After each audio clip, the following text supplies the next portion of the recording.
We're resigning out of the work session and calling the planning and zoning meeting to order. We stand for the Pledge of Allegiance, please. Pledge allegiance to the flag of the United States of America and to the republic for which it stands, one nation, under God, indivisible, with liberty and justice for all.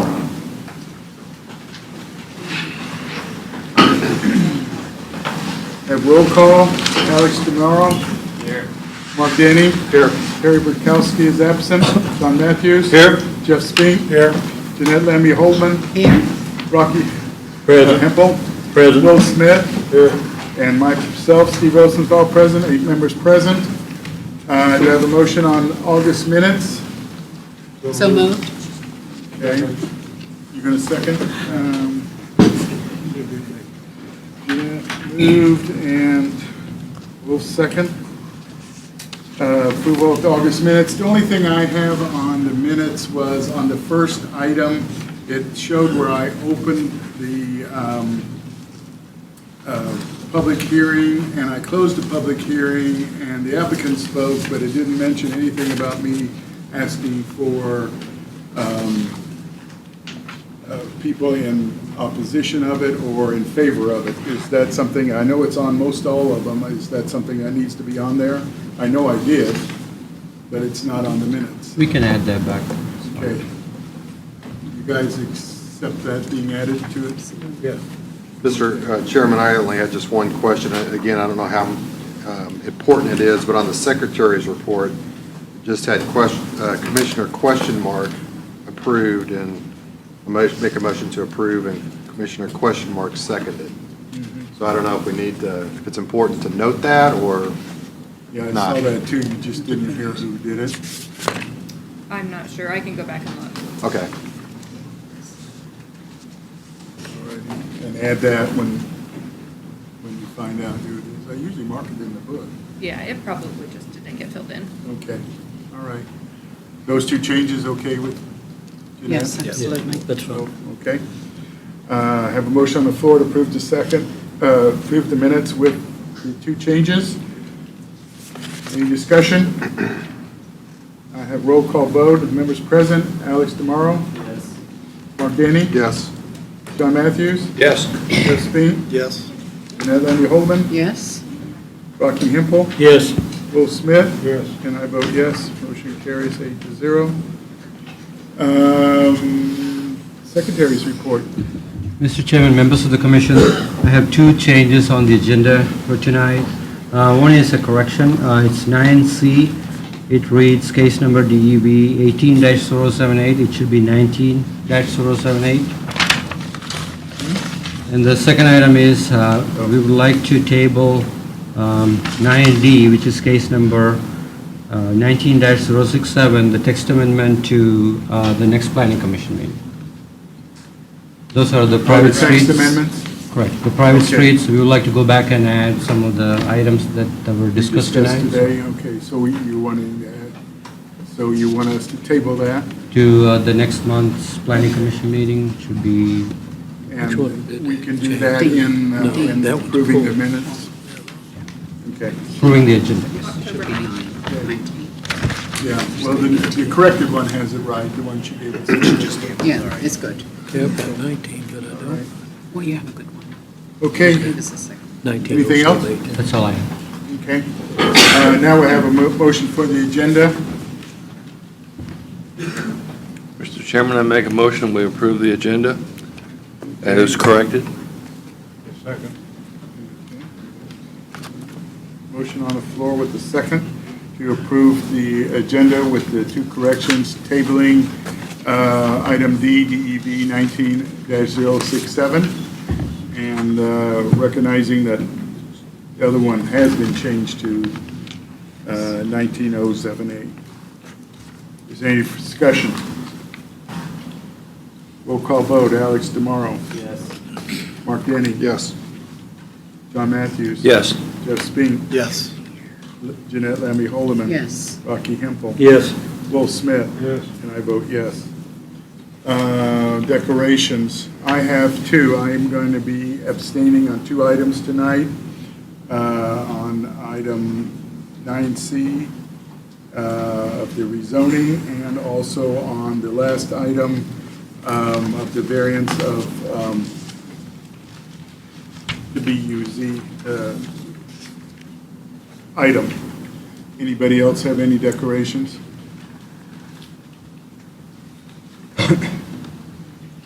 Hearing none, we'll start off with case number 1. Case number DEV 19-079 and 091, consideration preliminary plat for Rocky Ridge Estates, 20-lot plat, and the final plat for Rocky Ridge Estates Phase 1, an 8-lot plat on a tract of land in the south half of the southwest quarter of Section 23, Township 11, Range 22 East at the 6 p.m. in Leavenworth County, Kansas, also known as 15506 Metro Avenue, request submitted by Herring Survey Company. This is not a public hearing item. Staff report. Good evening, Mr. Chairman and Commissioners. This is case number DEV-19-079, which is the preliminary plat, and 091, which is the final plat for Phase 1. This is a request for a 20-lot subdivision, as you said, located at 158th and Metro. This case has been before you previously. It came in about a year ago. As you may recall, at the time, we had a restriction in our regulations that did not allow for cul-de-sacs to be longer than 700 feet. That has been amended. As you very well recall, from last month, we amended our zoning and subdivision regulations, which is why this has been able to come forward. That restriction is no longer valid. Tonight, we will only be approving or disproving Phase 1, which is the southern portion, the 8 lots. We do have the preliminary plat, which is the entire 20 lots.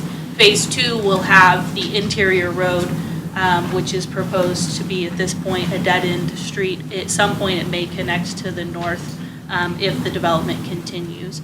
However, tonight we'll be primarily talking, as I said, about the 8 lots that are along along Metro Avenue.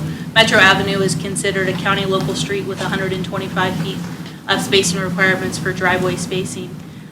One of the lots, the 13-acre lot that currently has the home on it, obviously already has a driveway.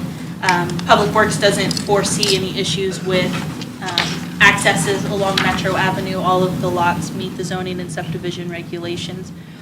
Staff is supportive of the layout as proposed. Again, we are talking about approving Phase 1, but making any amendments to the overall preliminary plat within a year. Phase 2 should come in as a final plat unless we make any adjustments or amendments to it. The applicant is here. We'll answer any questions that you may have. As I said, we are recommending approval of the preliminary and final plat as they are. No one's here from Public Works. Oh, okay. Usually up there. I'm sorry. As she said, we don't have any objections to this. Okay. All right. Any questions of staff? I do kind of have a question. About 158th Street, there's been so many complaints that from I-70 south it was supposed to be widened. And with even more traffic coming onto 158th, is there any concern about the dangers for the houses that'll be added on here? And that is, the concern you speak of is not something that I'm very aware of, having been fairly new to the county. I mean, I know this is going to be Phase 1, but just for Phase 2 also, can we talk about that? So, as I mentioned in the staff report, there won't be any lots that face 158th Street, so we won't be adding additional driveways. The proposed interior road will obviously come off of 158th Street, so you will have traffic coming in and out there at 158th Street, but just in that single location, not all along 158th Street. Well, I didn't know the road's not being very wide there and adding an additional entrance onto the road. Well, I mean, why couldn't they be poured off onto Metro? I just feel like that road's so small, and obviously there was just an accident there. I think a lot of people are voicing their concerns about the traffic on there, just how dangerous it is. And with another stop sign there for people to watch for, the narrow roads. That's something you can require the applicant to look at. That'll be your recommendation if that's what. Oh, really? I mean, it's not a public hearing item. Well, I am the engineer on the project. Oh, well, when we ask for you to come up, then I do want you to come up then, at that time, yes. That's just Yeah. really my only question. I just heard a lot of people talking over years about that road was supposed to be expanded, and for some reason it never was. A lot of people obviously feel like it's dangerous, and obviously it has been in the past couple months. I Well- think with dumping, adding another stop sign there, and dumping more traffic on, it might just be a concern not have very many people happy. I think good planning would dictate there would be an exit coming off of, what is that, Metro? Yeah, but there is no road proposed, and I don't know if that's a requirement we can make or not. Well, I did see there's a no-build zone there. Well, but it's going the Yeah, other it's way. going to the north. North. I thought there should be a road to the south that goes to Hempel, so there's more than one access off of that subdivision, instead of having one road that services all those houses. But if it meets our requirements, it meets our requirements. I believe that there, the pond, and then there's also a ridge that runs through there. That was one of the issues that had come up. There's places to get around the ponds. I did see the ponds, and would be an obstacle, but I would say to the east or west of there could be a road, but That's one of the recommendations that staff made when we met with the applicant up front, but because of the ridge and the pond, they said that it's not feasible to build a road. okay. I mean, any other questions? I have one question for staff. I'm more curious than anything. Is this the same parcel that 10 or 12 years ago, the developer was wanting to put like a couple hundred homes on? Do you remember that, Steve? I thought it was 158th and Metro. No, that's- I don't recall it, but I'm not Okay. saying it isn't. Okay. I mean, they would have had to have sewers then. and Right, and there it no was sewers a around. big, it was a Yeah. big development. That's a different parcel. I remember bringing it Yeah. So forward. I was thinking it was 158th and Metro, but it's not. Yeah, it's a different parcel, not this one. I don't recall this one, but. Yeah, Okay. not this one. That might have been one on the north side of the road. Any other questions of staff? Does the applicant wish to speak? No. You both can come up if you want. Wait for a second. Joe Herring, Herring Surveying, 315 North Fifth Street. Good evening, Commissioners. Just here to represent this subdivision. Phase 1 is the main concern this evening, and I just want to make sure that we're going to get it approved through as submitted. And I know comments, and Crystal, I've had conversation about easements along the interior lot lines, but they would go through the ponds, and through the treat areas. And I don't think to this time Westar has made any comment about needing easements there. So we would like it approved as submitted instead of with interior lot line easements on that, and as supported by staff. The preliminary plat does show protection order going north.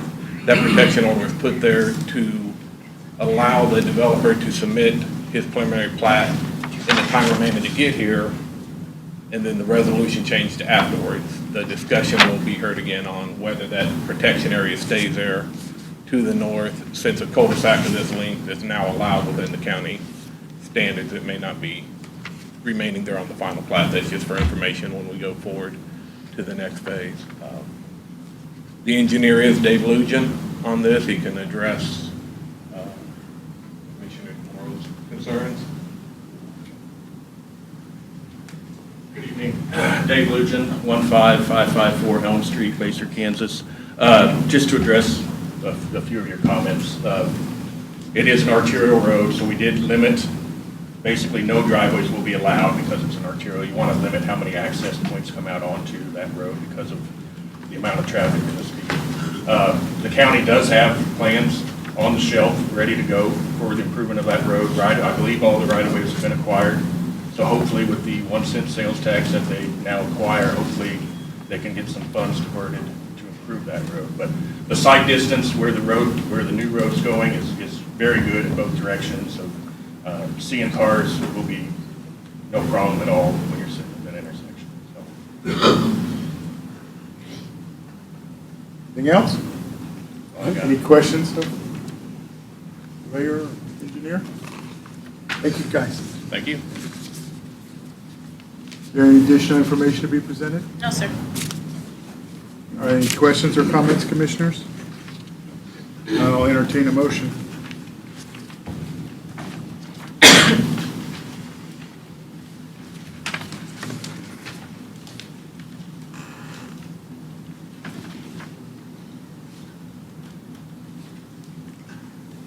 Okay, don't speak at once. What's your thoughts, guys? Girls? Sorry. It's all right. I'm okay with it. Well, Make the motion. I make a motion, we approve case number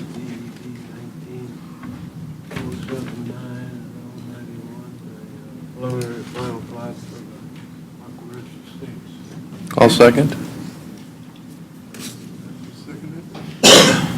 Have a motion on the floor with a second to approve case number DEV 19-079 and 091, the preliminary plat for Rock Ridge Estates, 20-lot plat, and a final plat for Rocky Ridge Estates Phase 1, an 8-lot plat. Is there any further discussion?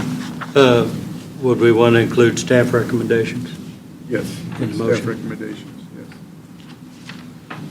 Right? Right, yeah. Right, John? With staff With recommendations? staff recommendations. I understood it to be there, but you're right, it's got to be spelled out. Yeah. Okay. Any further discussion? Roll call vote, Alex Tomorrow, Yes. Mark Danny, Yes.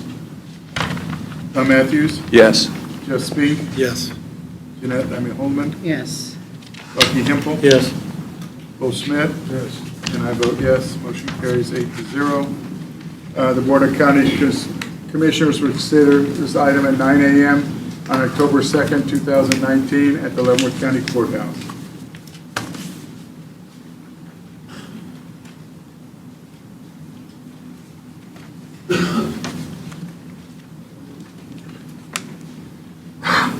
Case number DEB 19-081, application for a special use permit for the operation of an agricultural-related business, Kirby Pumpkin Patch, on a tract of land located in Section 27, Township 11, Range 22 East of the 6 p.m., Leavenworth County, Kansas.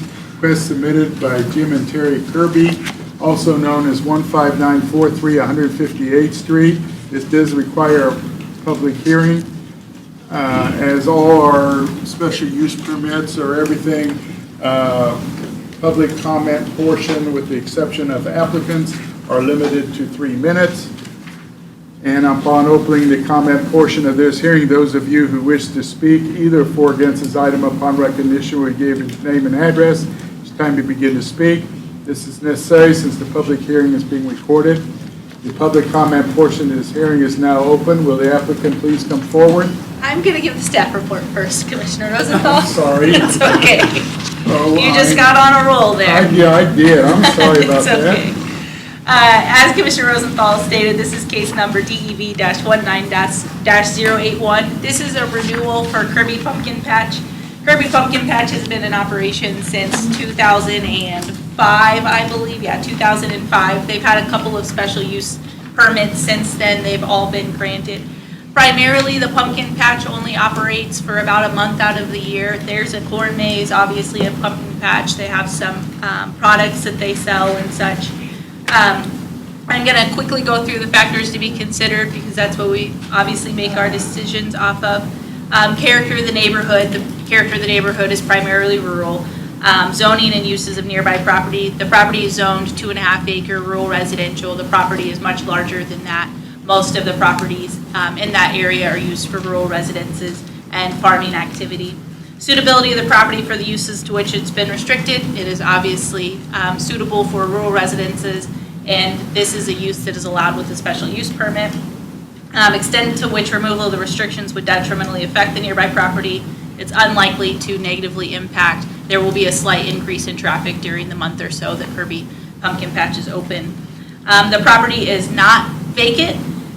Relative gain to the economic development, public health, safety, and welfare, it will obviously provide income to the applicant. Conformance to the comprehensive plan. The future land use map indicates this area is suitable for residential and agricultural uses, both of which this property is being used for. And then staff recommendation, which is for the approval subject to conditions. The applicants are here and will answer any questions that you may have. And as I said, staff recommends approval of this subject to the conditions, which we'll pull up in just a moment.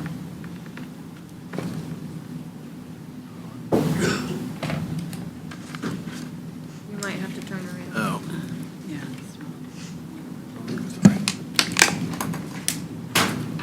Looks like it's on, isn't it?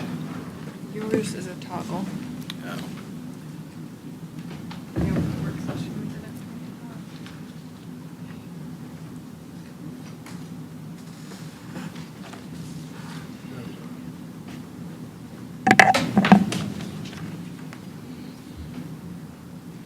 They don't like it.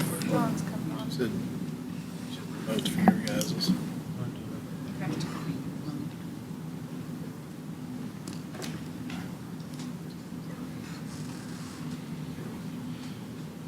Maybe on the switch. Is that right? Okay, well, anyway, you got the recommendations up there. Are you through? I'm open. Public Works, We have no comments.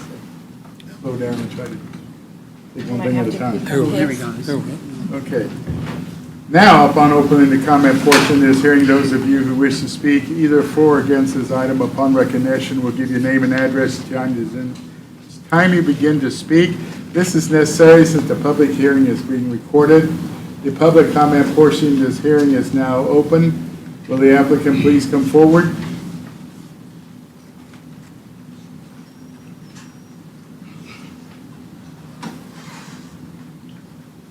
Good evening, Mike. I'm Jim Kirby. Okay. Did you have anything to add to what? We have added more portable toilets, but pretty much everything I think would be the same. Okay. There's I think there's, what, 16 conditions. They're not all showing here. Have you seen them all and reviewed them all? Do you have any questions on any of them? No. Some fire extinguishers will be added, and we have no smoking signs, but anything can happen.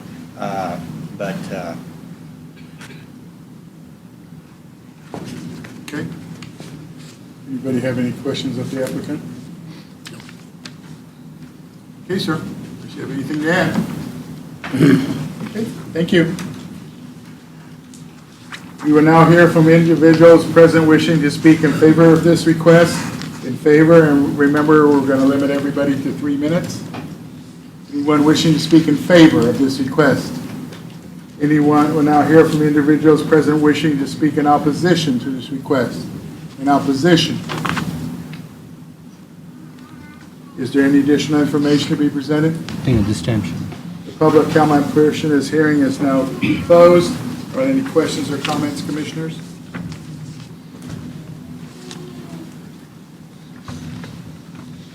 I'll entertain a motion. Chairman, I'd like to make a motion to approve case number DEV 19-8081, special use permit for an ag business, Kirby Pumpkin Patch, with staff conditions.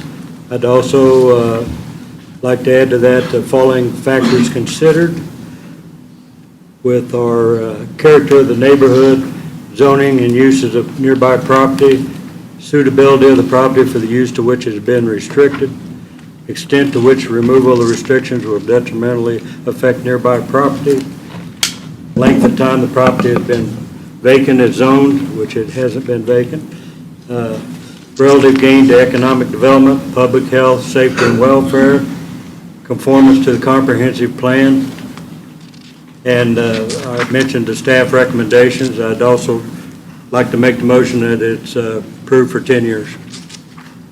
I'll part of second the it. recommendations. I'll Jeanette? second it. Jeanette, second it. Okay, we have a motion on the floor with a second to approve case number DEV 19-081, application for a special use for the operation of agriculture-related business, Kirby Pumpkin Patch, with staff recommendations 1 through 16. Is there any further discussion? And also that it was for 10 years. Yes, it's, the staff recommendation has it for 10 Okay, years. Yeah, it does. okay, I'm sorry. In the document. Yes. Any other discussion? Roll call vote, Alex DeMuro. Yes. Mark Denny. Yes. John Matthews. Yes. Jeff Spink. Yes. Jeanette Lamb Holdeman. Yes. Rocky Hempel. Yes. Wolf Smith. Yes. And I vote yes. Motion carries 8-0. The Board of County Commissioners will consider this item October 2nd, 2019 at 9 a.m. in the Leavenworth County Courthouse. Any person wishing to file a protest petition must contact the Planning and Zoning Office. Protest petitions must be filed with Leavenworth County within 2 weeks of this meeting. To be valid, the protest petitions must be signed by owners of 20% of the land area in the notification area. Good luck to you, sir, and that's October the 2nd, 9 a.m.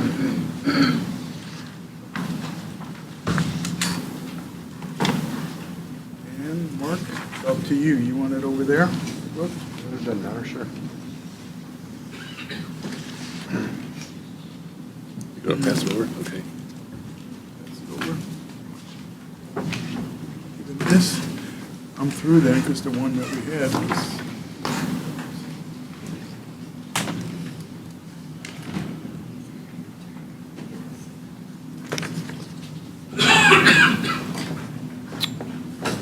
Leavenworth County Planning Commission will now consider item number 9C on the agenda, which is case number DEV-19-078, consideration of an application to rezone a parcel of land from the RR 2.5 zoning district to a planned unit development on a tract of land located in the southwest corner of the southeast quarter of Section 16, Township 12 South, Range 22 East of the 6th PM in Leavenworth County, Kansas, also known as 12400 170th Street. Request is submitted by Joy Meadows Incorporated. Staff report? This is case number DEV-19-078. The applicants are requesting to rezone a parcel of land from rural residential to 2.5 acre to a planned unit development. The planned unit development would ultimately consist of 10 single-family homes, multi-purpose building, park, garden, equestrian ring, along with other amenities, and a private road for ingress and egress. The property is accessed by 170th Street, which is a county arterial road with a hard surface along the western portion of the property. The eastern portion of the property has access to 166th Street, which is a county local road with a gravel surface. That county local road dead ends at the northeast portion of the property. The factors to be considered are the character of the neighborhood. The character of the neighborhood is rural with agricultural uses and agricultural residential uses. To the south of the proposed development is large-scale agriculture, which is also south of K32, is zoned as I3, heavy industrial. Zoning and uses of nearby property. The properties in the immediate area are zoned as rural residential.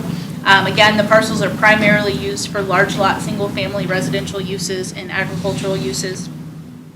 Suitability of the property for the uses to which it has been restricted. The property is well suited for single-family homes. The proposed development is consistent with the zoning district in that the density of the development would continue to be approximately 1 home per 2.5 acres. The homes will be located on large lots with a common area for a park, equestrian area, sand volleyball court, clubhouse, and activities. The homes within the development will be serviced by a private road, and maintenance of the private road will be the responsibility of the developers. Extent to which removal of the restrictions would detrimentally affect nearby properties. The area is not likely to be detrimentally impacted. The proposed development is in conformance with the spirit of the zoning and subdivision regulations, as the density of the development will remain at 1 home per 2.5 acres. While there will be an increase in homes within the area and therefore a small increase in traffic, the homes are concentrated in a single area and will utilize an entrance on 170th Street and an entrance on 166th Street. The proposed development will not cause an increase in driveways along either of those roads. Additionally, the proposed development will provide a number of amenities to the local residents, which are not typically found within subdivisions in Leavenworth County. The property is not vacant, it's currently used as a single-family home. Relative gains to economic development, public health, safety, and welfare. The proposed use will provide additional homes in Leavenworth County. These homes will be single-family homes to be used primarily by families who are active in foster care. The conformance to the comprehensive plan, the future land use map indicates this area is rural residential. Staff recommendation, which is for the approval. Planned unit developments, according to the Leavenworth County zoning and subdivision regulations, shall be for the purpose of encouraging and requiring orderly development at a quality level generally equal to or exceeding that of typical of projects that are commonly found within the same zoning district. The use of planned developments is intended to encourage efficient development compatible with resources and minimum waste of land. Planned unit development should be designed in a manner that will produce more usable open space, better recreational opportunities, and safer and more attractive neighborhoods than under conventional zoning and development techniques. This property is currently zoned, as I said, as rural residential 2.5 acres, which requires 2.5 acres per lot along with 200 feet of road frontage. This lot is nearly 24 acres in size. It has 200 feet of road frontage. That's all it has is 200 feet of road frontage. There is the option of building an interior road and then subdividing off 2.5 acre lots, just like we would see in a subdivision similar to the one that we looked at previously this evening. However, like I said, because of the lack of road frontage at this time, the planned unit development along with the additional amenities was found to be a better use of this property than simply building an interior road and then lotting off, as we would oftentimes do. The applicants have submitted a site plan and phasing schedule for the redevelopment of the property. The submitted site plan identifies several public amenities, including a park which would be located at the entrance of 170th Street. There's also a hiking and biking trail, a multi-purpose building, open air event space, which will be used for private events and other amenities. The site plan also indicates a total of 10 homes to be located on the property, primarily within the interior portion of the property. Staff's currently working with the applicants on amending the site plan, perhaps to look at more a conservation type subdivision where the homes would be located closer to one another as opposed to spreading them out on 2.5 acre lots like we would typically see. Therefore, we could conserve even more of the open space and again, concentrating the development in a smaller portion of the property. The densities would remain the same because the lot is the size that the lot is. It doesn't matter how much you spread the homes out. The applicants are requesting the rezoning in order to turn the existing driveway into a private road which would allow access to multiple homes, parks, recreational areas, again, the hiking and biking trails and other amenities which are not typically found within Leavenworth County. The development is proposed to occur in 3 phases. The first phase is to simply purchase the property along with the existing home. They would then extend the basement for office and recreational use and build a public playground. The second phase consists of building 2 to 3 additional homes and building a walking trail around the property. The walking trail is also a public amenity and the trailhead is located near the public park. The applicants plan to have up to 7 homes on the property within 5 years. The final phase of the project consists of building an additional 3 homes on the property, which would bring the total number of homes to 10, which would complete the development of homes on this parcel.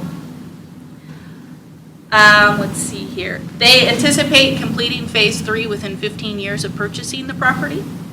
The submitted site plan provides a general overview of the anticipated development. In the event that the rezoning is approved, a preliminary and final plat will be required, which would again come before the Planning Commission. The rezoning request is in conformance with the Leavenworth County zoning and subdivision regulations. Granting the rezoning request simply allows the development to utilize a private road in order to provide access to several homes as well as numerous public amenities which are not ordinarily found in subdivisions within Leavenworth County. The applicant shall provide a disclosure statement on the face of the plat and in the form of a deed running with the land which identifies the maintenance responsibility for the road.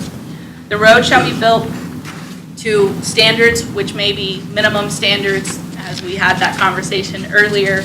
Again, the road will not need to be built until the plating phase. Right now, we're just talking about the rezoning of the property. So those are some things that we'll talk about additionally. The development will provide a much-needed service to Leavenworth County and will provide additional amenities to nearby residents and the general public. And again, I want to stress that the spirit of the regulations is still intact. We're still talking about homes on essentially 2.5, densities of 1 home per 2.5 acres. Staff is supportive of the request and recommends approval for the following reasons. The applicant is proposing the majority of the 24 acres of tract to be used as open space. The applicant is providing several amenities to the public, and the proposed development exceeds typical standards found within most subdivisions within Leavenworth County. Staff recommends approval of this, subject to conditions. The applicants are here and will answer any questions that you may have, as will we. Thank you, Crystal. Public Works, do you have any comment? We do not at this time. Okay. Mr. Van Paris, we don't see very many plan unit developments. Is there anything that you would like to add before we move forward on this? Commissioner Denny, members of the Planning Commission, the only observations I would have, if you will note conditions 5 and 6, a maintenance agreement for the maintenance of the private road, and then private road signs with designations.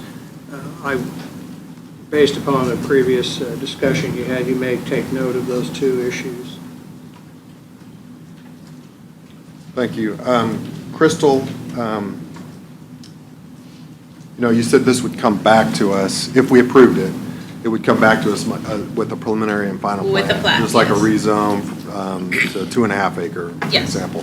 But the overall concept is going to be kind of what we see here now. In other words, the number of homes, the layout, that type of thing, it would just be fine-tuned. Is that correct? Right, yeah. So the overall use is 4 single-family residential homes, which is an allowed. With this density? Yeah, with this density, Okay. yeah. The only change we are trying to make is, it'll be the same number of homes, but we'd like to see more dense for the residences, and then leave more open space outside, so it's more beautiful type of development instead of just home spread here and there. So it'll be a better plan than what they have shown here. And the applicant is willing to work with us on that as well. Okay. Is there any other further questions of staff, commissioners? Upon opening this public comment portion of this hearing, those of you who wish to speak either for or against this item, upon recognition, will give your name and address each time you begin to speak. This is necessary since the public hearing is being recorded. And as Commissioner Rosenthal mentioned earlier, we will be limiting the responses to 3 minutes per person for and against, except for the applicant. We will allow the applicant more time to speak. The public portion of this hearing is now open. Will the applicant please come forward?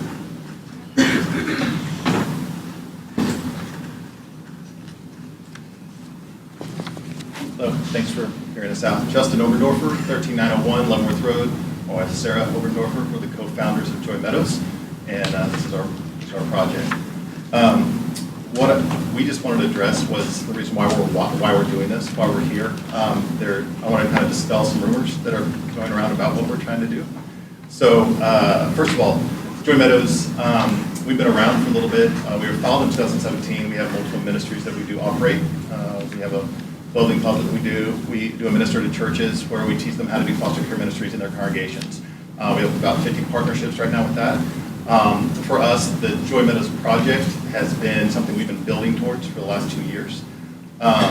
We have found the huge need in Kansas. A lot of people aren't aware of even the crisis we're in, but we're currently in a pretty large crisis for our state. We're at 7,700 kids in care.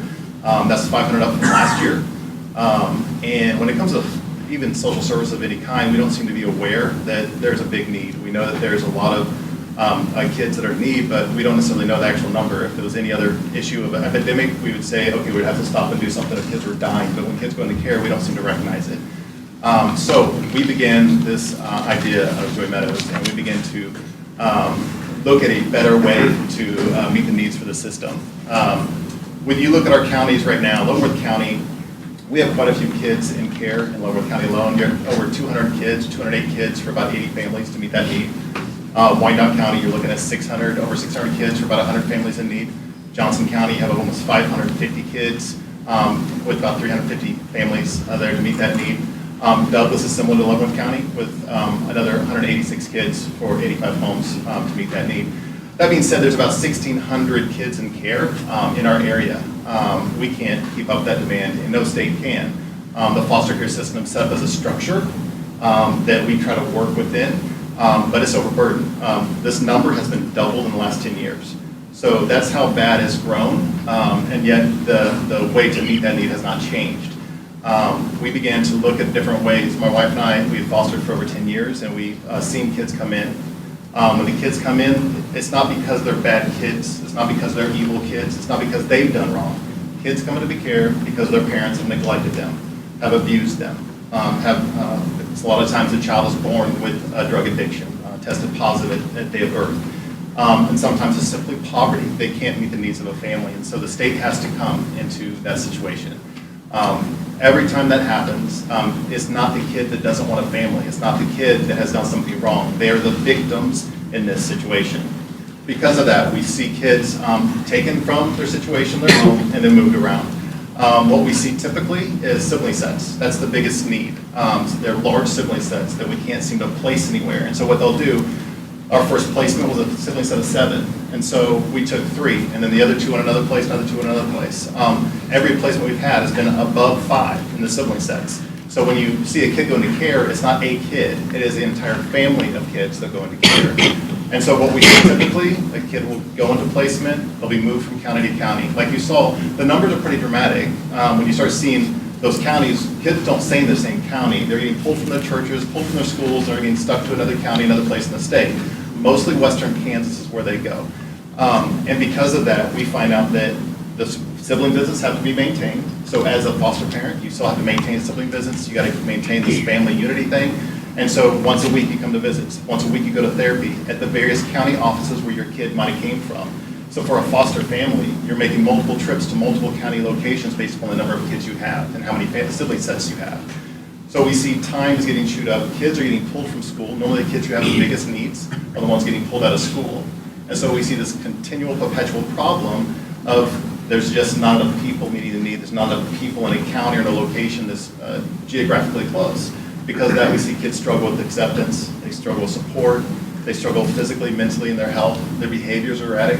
And because of that, there's no stability, no consistency. With Joy Meadows, which we've looked all across the nation, we began to see this terminology come around foster care communities. We began to hear this language used more and more. And about the last 10 years, really, it's become more and more common in every state. Kansas does not have this model yet, but the model that we have came from Guthrie, Oklahoma. And in that model, you begin to see stability happen. Most kids, there's 7 different jumps before they land into a place of permanency. It's 7 different locations before they finally land in a home that's a permanent placement or an adoptive placement. Because of that, that's trauma on top of trauma over and over again. When you have one location, or if the siblings are split, they can be split on the same property. Maybe they can't be under the same roof, but they can still be neighbors. When you begin to see this, there's more consistency, more stability, and the family, the siblings can stay together. From that, the byproduct is a generational change. It's not just like quick turnover, it is a generational change. They now learn how to live together, deal with life differently, behave differently, because they're in a home that cares for them and loves them, and it's consistent. It's not getting pulled back and forth to different locations. What does the family look like? I think we have this idea that it's going to be just a bunch of horrible kids. This is our kids, and this image right here. I have 4 biological kids. There's 3 foster kids. I don't know if you can tell which one they are, but you can guess. This is a typical image of what a family would look like. Each household, you have state mandates, state regulations on it. You can have 6 kids under the age of 16. So there's a limit to how many kids can be in a home at all. What we are not a group home. We're not a therapeutic home. We're not a hospital. We're not a detention center. We're not an orphanage with 80 kids and only 2 adults. We are homes, single dwelling homes who all have a heart for foster care, where all the kids come into the same neighborhood with a commonality. They see, okay, we're like the rest of the kids in our neighborhood. From that, we can have services provided. Therapy can be provided. mentoring can be provided, interaction with the community can happen because they're on one location.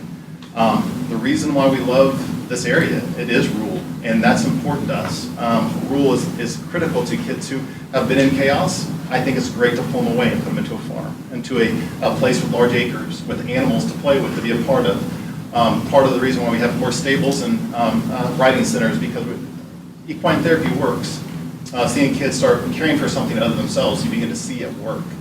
So this is the reason why we have some of the services there. We do have therapists that want to meet the families to be on site for those kids. Like I said, the constant moving of kids time and time again, getting pulled out of schools to go to therapy, well, now they can come home and have therapy at home. So they can stay in school, continue to develop their education.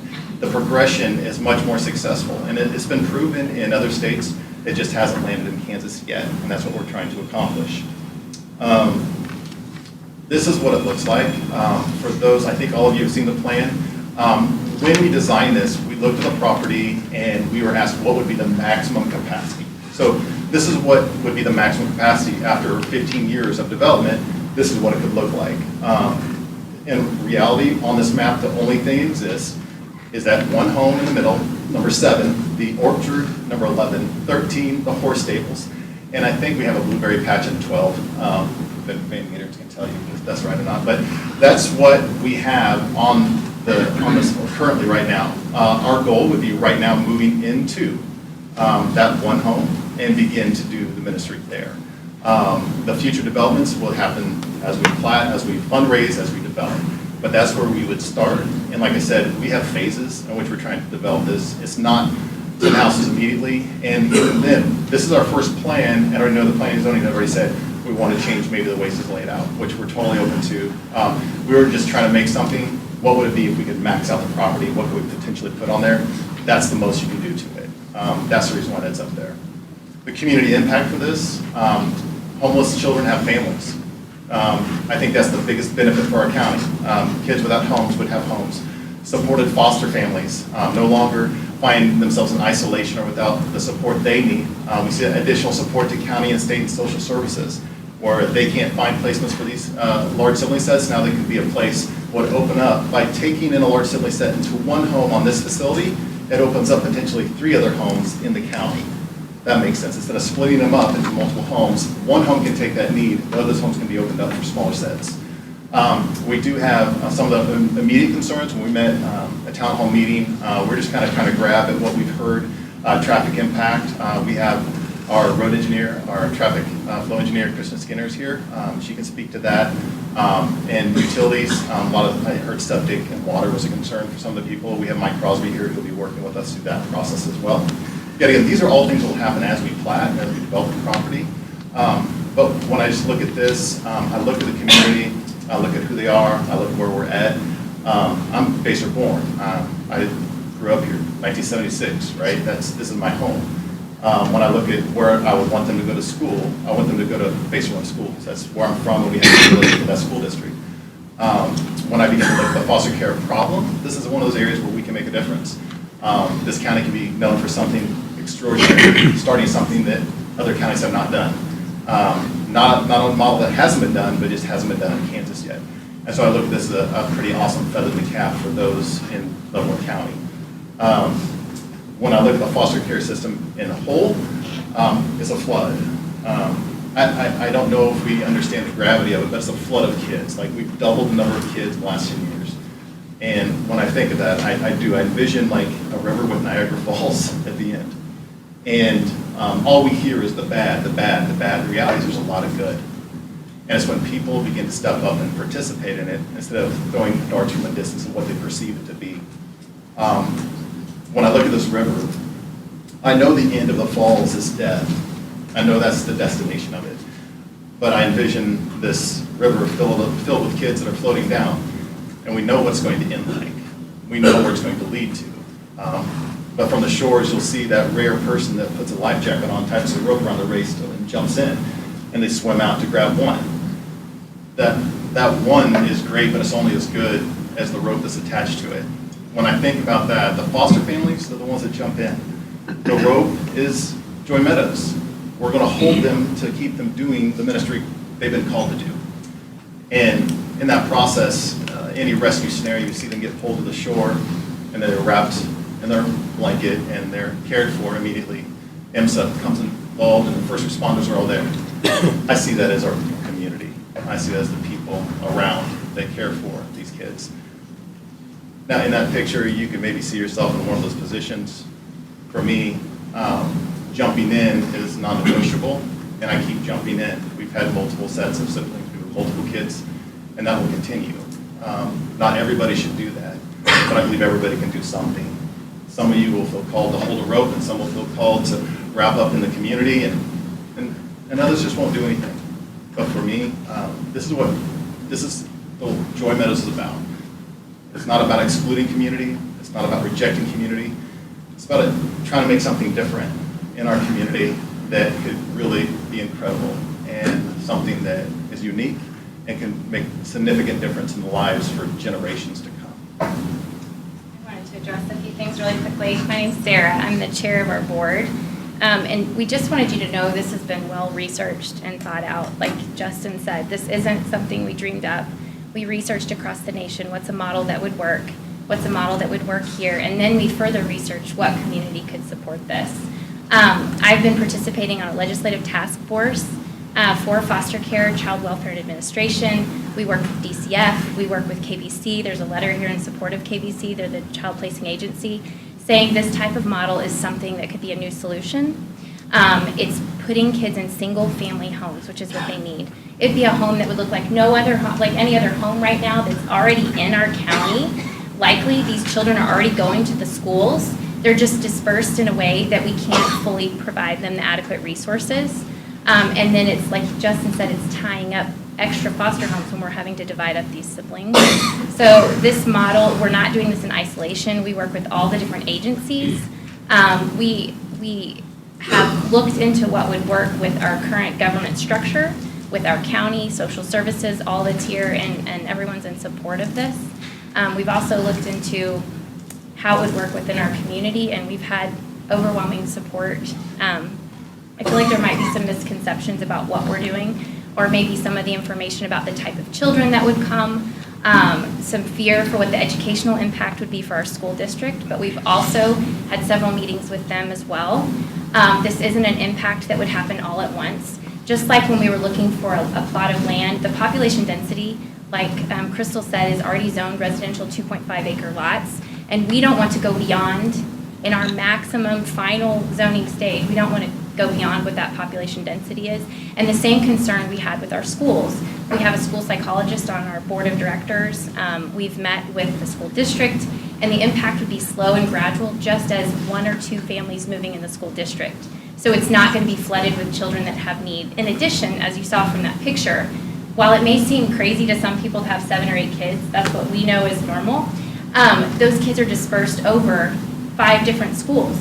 We're not talking about 20 teenagers coming in. It's not, like Justin said, it's also not a juvenile detention center.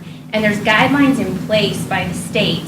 I know our neighbors don't want to be harmed by foster children, nor do I want my biological children to be harmed by foster children that may move in. So there's different categories of children and type of placement that you can take. They're rated, sadly. A lot of times they'll say, what's the rate? But the base level rate is who we would be placing in these homes, because those are the type of children you can place in homes with other children. So there's those safeguards in place as well. In addition to this model, each family would be licensed by the state and by their individual child placing agency. So more than any other neighborhood concerns, you're going to have some guidelines in place and some safety things in place, licensing regulations, background checks of families. They have to be financially stable on their own, which is all requirements of foster care beyond what any of us have of our neighbors. Most of us wouldn't know all that information. So there's a lot of safeguards that we really looked at and researched because, as Justin said, we're part of this community and we want to benefit the community.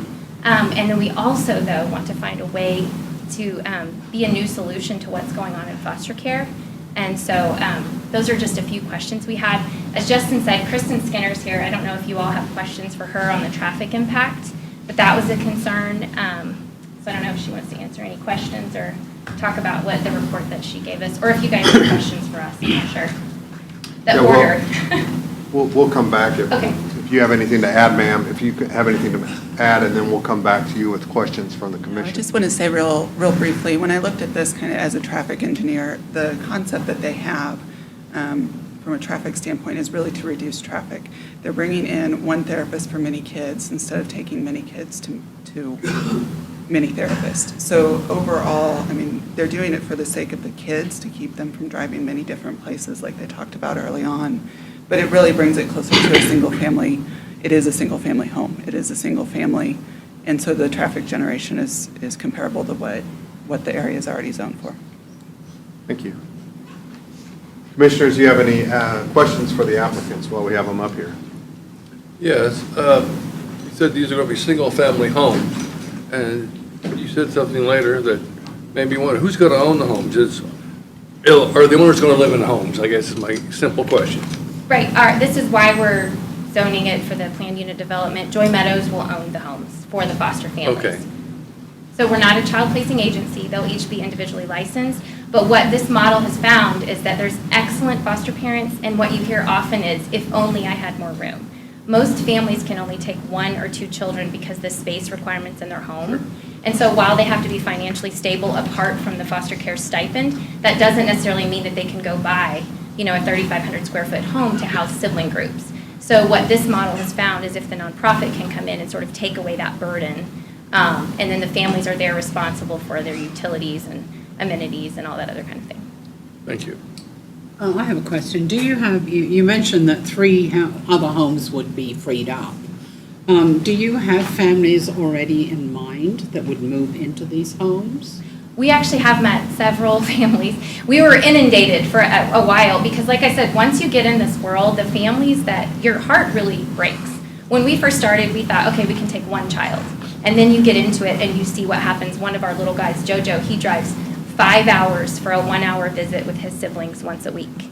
And he came into care because of a drive-by shooting. So being in the car alone is traumatic for him.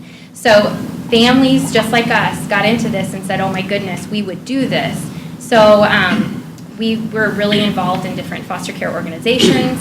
Like we said, we work with all the agencies, and there are several families that would sort of meet the requirements that we would have to come in and do this and do it well. We really see it as foster care is here. It's just providing a bed. We just want kids to survive foster care, and what we want to do is take it to here. Like, let's go ahead and make it excellent for these families and these children. What is the age group of the individuals that you take in? Does it go all the way from the bottom all the way, say, up to 18, or? So foster families can limit the ages that work for them. For example, our house, for a lot of years, we would only take younger than our youngest biological child. We just thought that worked best for us. So we would have a lot of little ones. So it goes from infancy to when they age out at 18. The state requirement is 6 children under the age of 16 in 1 home, and then they will make exceptions. DCF is responsible for that, for looking at what the family is like and the ability to provide for them. And so if it's a sibling group, they'll often make an exception to have the children stay together.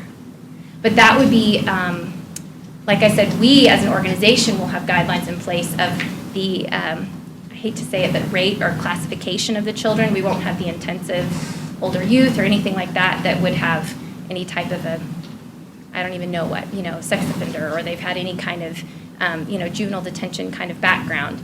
That will be ours as an organization, but per family, they can choose the limit to limit the ages of the kids. I have quite a few questions. Great. The first one is there going to be, I don't want them to feel like they're in prison, obviously. Right. But you did say there are some kids who have had past issues. Being a property owner that butts up to this, I would be concerned that kids might be coming over and doing bad things in my place. Right. How are you guys going to keep that, prevent that basically? I think that's a valid concern. I think that's a concern for any property owner when you say, oh, those teenagers over there. And I will say, as a foster family, there's many more restrictions on you than the typical family. So, for example, There's no ATVs, there's no trampolines, there's no anything like that. Yes, isn't that sad? Yeah. Because, I know, they really restrict, activities you can do. In addition, there's often safety plans in place. Children can't be outside unsupervised. So some of that just falls within licensing. The other thing is prudent parenting. We're not going to take the most dangerous children. We just can't. Those kids need homes too. I don't want you guys to. No, these are great questions that we would love to answer because when you hear it, it just seems a little bit like, And those are valid concerns that people should have. Because there are different kinds of group homes or homes for those kids. They're therapeutic foster homes with kids with those type of high needs, or they have a history of running, and those are rated up. That's a different classification of children than we would be able to have in this type of setting. Okay. So there would not be a fence around the property, or there would be? And I know you can't keep a kid from hopping the fence anyway, but right. It's just kind of, I'm just curious if there is. Well, like and also if there's going to be a gate at the entrance. Or? Currently, there is a gate. Yeah, but just like, so right now, foster families live in communities among you everywhere. And so this, in fact, has more safety things in place than it would if it doesn't. And I know people say, oh, well, it's a concentrated group of foster kids, so therefore maybe there's going to be some group mentality. And it's not a group home. These are families, right? But that's a concern that people will have. And like we said, these are families, these are siblings, these are kids, and then there's safety plans in place where kids can't be out unsupervised and then restricting their activities. I think what a lot of families will do is just have a small fence around their personal property, so it's really clear, like, with little ones, you get to play out here. The other common areas, that would, again, it would have to be supervised play as is appropriate for the age of the children and their background. Okay, what about if there is a gate, fire, EMS, and so how will they have access to that? Right, well, we're not going to have a gated community. There's currently a gate there, but that's not really our plan for development. And then we've been working with the county and the rural water district to figure out to make sure that we would have adequate services for all that. So there wouldn't actually just be like a the gate. same, just like it's zoned right now for the residential 2.5 acre lots. And I mean, it would be the same safety, services of the county available to them. It's just the access. So. But is there a plan in place if there is a gate there where they can easily I guess we haven't thought that far, but we would make sure that it was accessible and safe because our goal is to make people more safe, not less safe. He kind of brought it up, but you guys said that you'd be basically fronting up the bill for people to move in there. So tax-wise and everything, it's all on Joy Meadows. Yes, it's under our organization. Okay. And one last question there. It does say there's a public park at the entrance. Is that a legitimate public park?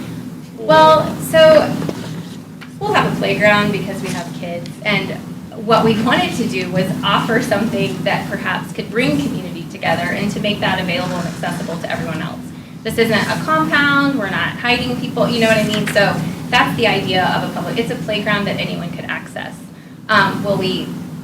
That's meant to be a benefit and not a deterrent. And I know that some people might have concerns because they feel like that's going to bring extra traffic, extra stuff, and why can't kids just go play out on the farm, which is what we do want them to do. That was just try to bring something to our area of the county. That's not pivotal to the mission of what we're trying to do at Joy Meadows. So I wouldn't say that's a make or break issue there. We have parks in Linwood, and I'd love to see them get used more. And if that's right up against the road, I'd have concerns. Right. Kids playing on that Traffic side of the flow. street. So that's all I had questions about. Guess another question I have is, what is the time frame, say, for to build the first couple buildings? So we've operated on a debt-free basis as Joy Meadows. We want to be good stewards of the money that's been given to us as a nonprofit. So, for example, for this property, we raised the funds over the last 2 years so that we could buy it. And once we own this property in the home and close on it, then we will put together our building project proposals for either grants or for individual developers or some corporate sponsors that we have. So that's why we kind of said 5 years-ish when we're going off of what we raised over the last 2 years. That's where we came up with that right now, just our projected amount that we would bring in. So, but what we're not going to do is start something that we can't fund. And that's why we're saying this is a slow growth. What we're here to do is be completely transparent and show you the maximum density of what we would ever be able to use that for. It's not going to happen tomorrow or even next year because, like I said, we are going to do that slowly and as we raise the funds. Our organization will still continue to do all these ministries and programs that we do across the state of Kansas. This is for the Joy Meadows physical community. Any other questions, commissioners? Crystal, could you work on bringing up the conditions for the rezone? I had one final question for you while we have you here. You mentioned, I think you used the term therapeutic home, and this may be more of a question for staff than for the applicant, but you said it wasn't your intention to have like a therapeutic home, but since it's not spelled out in the plan unit development rezone, let's say the board of directors 5 years from now decides, hey, we want this, we want to have therapeutic homes, or you change your minds, or whatever. Is there anything that can be put in there that restricts that, the type of use, or no? Currently, it's owned single-family, 2.5-acre residential. So this definition actually meets a single-family home. So it's not, you're not looking at the use, you're just looking at the planned unit development, the site plan, the design of the homes, the design of the road. That's all you're looking at to make a decision. There is nothing about use. The use of it. That we can look at. Okay. It's allowed. It's as of right, it's allowed. So there's the list up on the screen of the 12 conditions for the rezone. Do you have any questions? Do you understand all of those conditions? I think one issue that was raised by some of our neighbors that had concerns was by making it a planned unit development, is this conditional on our use? Or could a commercial developer come in and it's our understanding that as we're here right now, we're just looking at developing this piece of property with this maximum density of the 10 homes. And so I just wanted to make sure that that's being clarified in what we're talking about. Any other questions, commissioners? Okay, thank you very much. We will now hear from those individuals present wishing to speak in favor of this request. In favor of this request. Remember, you'll be limited to 3 minutes, and we'll need you to state your name and address for the record. Are you asking for verbal clarification or something? I think it was on the list. I just wanted to make sure that was reiterated You look like you before. wanted to say something. Okay, no, and then the in favor, I think you've received some letters. I know there's a few people that weren't going to be able to be here right now. Yep, so. we had numerous letters, Yes. both for and Both for and against, against, yes. in our packets that we've all read.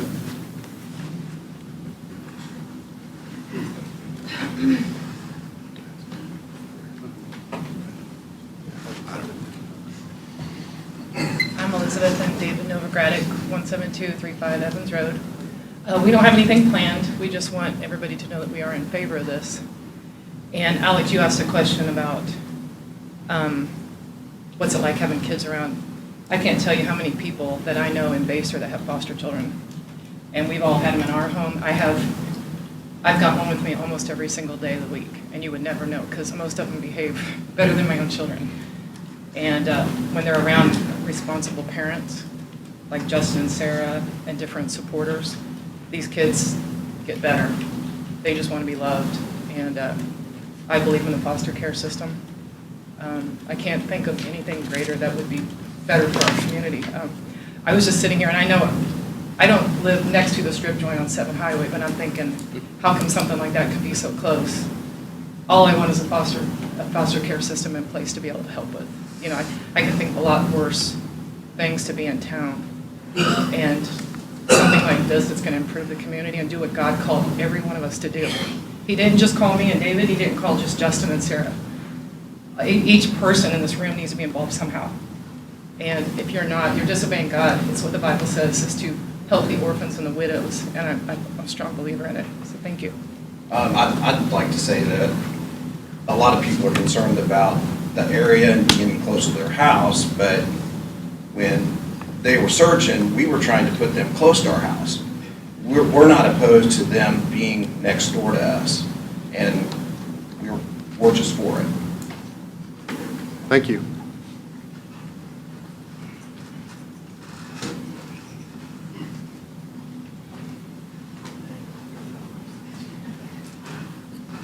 Hi, Mike Crosby, and with Crosby Plumbing. I live just a couple miles down the road from this place. I know firsthand what a broken home looks like, and kids deserve an opportunity. I am for Joy Meadows. Thank you, sir.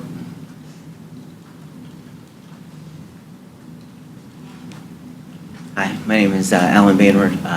I reside at 2110 South Kenwood Street in Olathe, Kansas. I'm a new board member of Joy Meadows, and also a therapist and a foster parent. I'm in favor of Joy Meadows. In fact, in the process of me even getting in contact with them, I was considering trying to do something very similar to what they're doing right now. And when I got to talk with Sarah and Justin and hear their plans, I thought, well, what they have going on is better than what I was even thinking. So from that standpoint, just want to give my support. Thank you. Thank you, sir.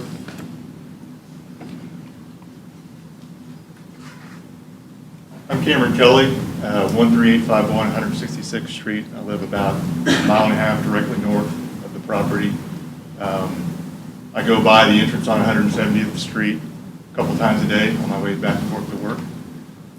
I jog down on the 166th to the dead end where the other entrance is, and I have no concerns about this going in. I think it's a good thing and a great use for the property, so I'm in favor of it. Thank you, sir.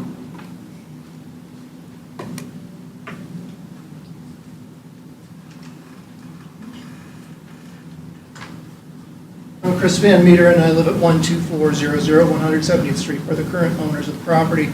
And one of the reasons this project was attractive to us when we were approached by the Oberdorfers about this project is that I grew up in a household where we had foster kids, a number of them over the years. As a matter of fact, my youngest sister's adopted. She was our last foster child. We wound up adopting her.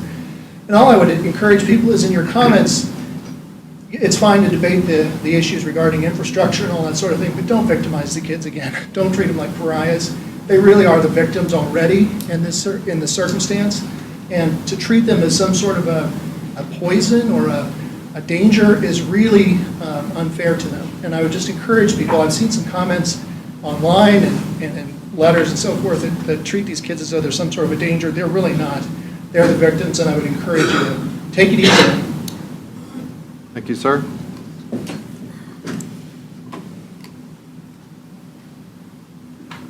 Anyone else wishing to speak in favor of this request? In favor? Now hear from those individuals present wishing to speak in opposition of this request. In opposition.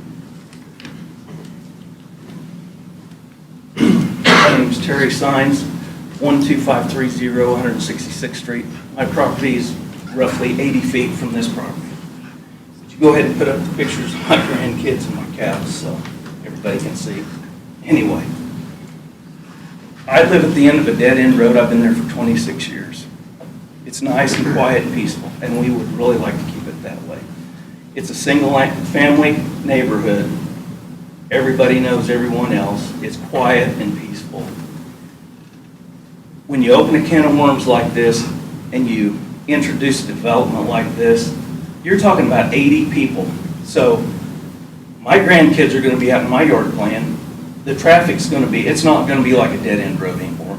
They're going to have public, not only the people who live there, they're going to have other people coming and going. And I'm not very good at this, but I'm absolutely, I'm for it if you want to do it in Macer, in your neighborhood, but it's going to be terrible for our neighborhood. And they have a lot of support, but everybody that supports it lives somewhere else, right? The neighbors, they're good people. My neighbors are good people too, right? This is a bad idea. I really don't want to see it. I've got concerns. I've got cattle right next to the property. I've got liability concerns. So, like I said, I'm not very good at this, but that's all I have to say. Thank you, sir.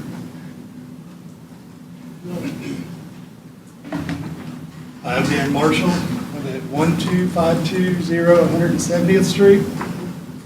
And I'm here in opposition to the rezoning.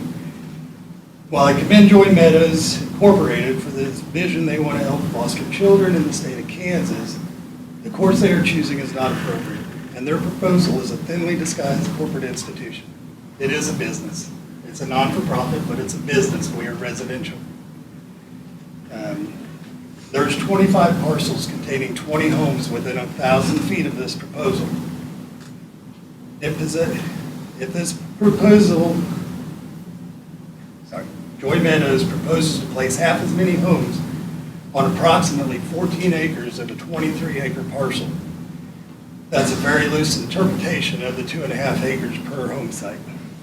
The county septic guidelines require 2.5 acres per home site for private sanitation. KDHE septic guidelines design flow estimates are 150 gallons per day per bedroom. They're talking about 49 bedrooms. That's 7,350 gallons of waste per day from the proposed development, not including the multi-purpose building and their facilities. This is not indicative to a conservation-style development and has a high probability of contaminating downhill properties.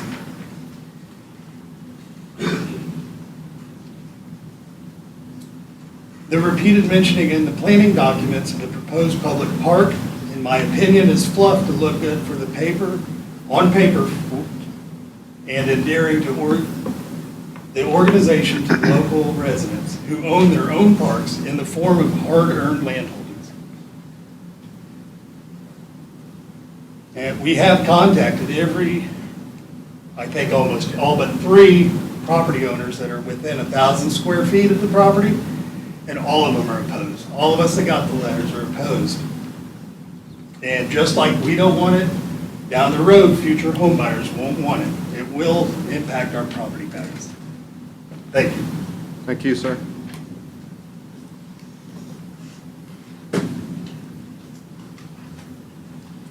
Hi.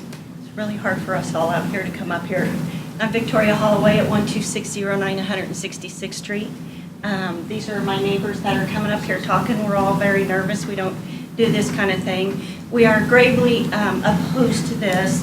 We're not gravely opposed to foster children. We all love children. That's not the issue. The issue is we're talking about basically 23-point-something acres of land, and you're wanting to put 10 homes on it and 80 people on this land. That we're quiet, we're peaceful, we're out in the middle of nowhere. Why out in our area? That's our concern. That's our major 100% concern. There are places all over Basehor and Leavenworth County and Wyandotte County that have acres that have nice homes on it. And from what I understand, they want to do $300,000 to $450,000 homes. And I'm really happy that they can do that. But most of the foster families that I know live modest like we do in our $100,000 to $200,000 homes. To take that much and put it out there on our land, and if anybody's been down our little gravel road, 2 vehicles don't fit down that road. So the whole infrastructure out there is going to have to change. Our water is barely flowing as it is, so if they come, they do know they're going to have to replace the water line all the way down 166. That's more construction for us, more problems trying to get out, get to work. The road is going to have to be changed. The entrance is going to have to be changed. Most of their traffic is going to have to come from our road because 170th Street, if you look at the map, the driveway that goes up through there is very long, narrow, steep, up a hill. I don't know if they can change that, but I'm telling you, trucks, trailers, buses, anything of that nature is not going to get up there. That means it's on us, on our road. And our road can barely handle what we have. We don't want all of that building out there. It doesn't fit with what we do. We're farmers. You know, we have cattle and pigs and chickens and, you know, we just, it doesn't fit into what we do out there. Not to say that we're not important in, you know, and for the children, because we are. It's just, it doesn't make sense. Also, the emergency response system out in that area, it usually takes 20 to 30 minutes to get the sheriff out to our area. So if you have that many children out there, you have to have in place something that if you call 911 or the local sheriff's department, that somebody is going to be there pretty quickly with that many people on that much land. And there's no, I talked to them today, and there is nothing in place for it. They're trying to get more, but, you know, it takes money. It takes things to get more sheriffs out in that area. So we do have a fire department out there, but they're just our local neighbors that are volunteers that are going to have to, you know, rush out, and this is what they do, and they're good at what they do. But they're not, oh, okay, thank you. Thank you, ma'am.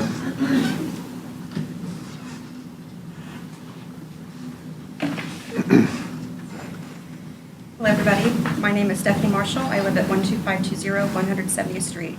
I'm here today to voice my opposition to the proposed zoning change request for 12400 170th Street to a planned unit development. I disagree with staff recommendations that this zoning request is keeping with the conformity of the comprehensive plan. According to the comprehensive plan, rural character is an important part of our area, and as properties are developed, they need to not only conform to future land use, but also be developed responsibly and not haphazardly. Consideration also needs to be made for having an infrastructure capable of supporting any proposed development.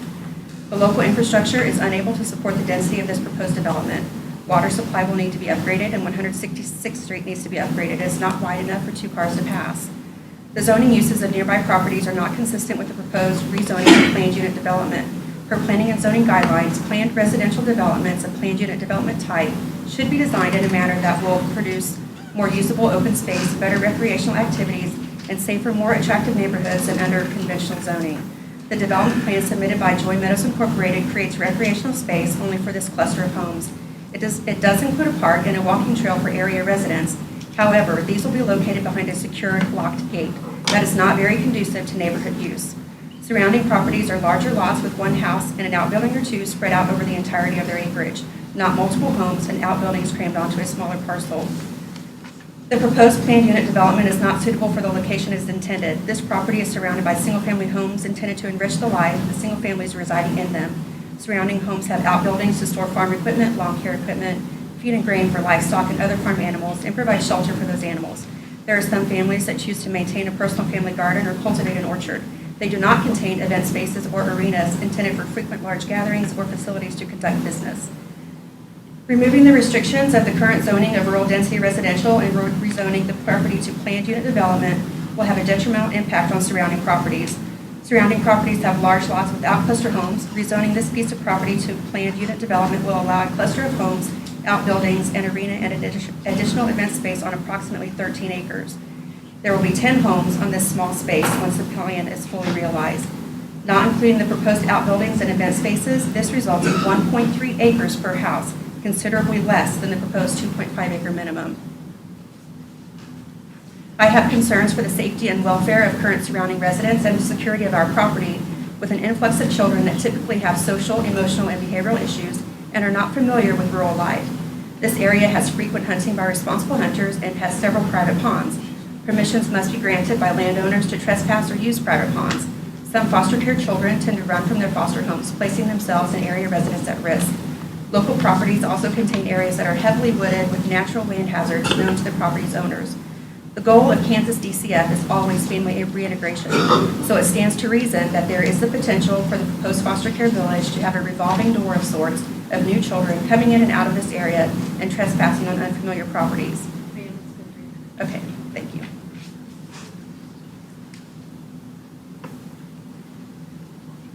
Jason Jones, I live at 16748 Golden Road. This property butts up to me. Who's going to take care of my pond when there are lateral fields of high capacity overflow directly down the hill into my property, which could potentially contaminate our drinking water because we're on well because we can't get rural water down there? That's my question. What happens if one of those kids goes through the fence and gets on that property, it's all woods. With straight drop-offs. So my insurance gets to pay for their loss. I vote no on this drastically. I know those woods. I know what's there. All it takes is them going through that fence. You won't find them. It's that bad in there. Thank you, sir.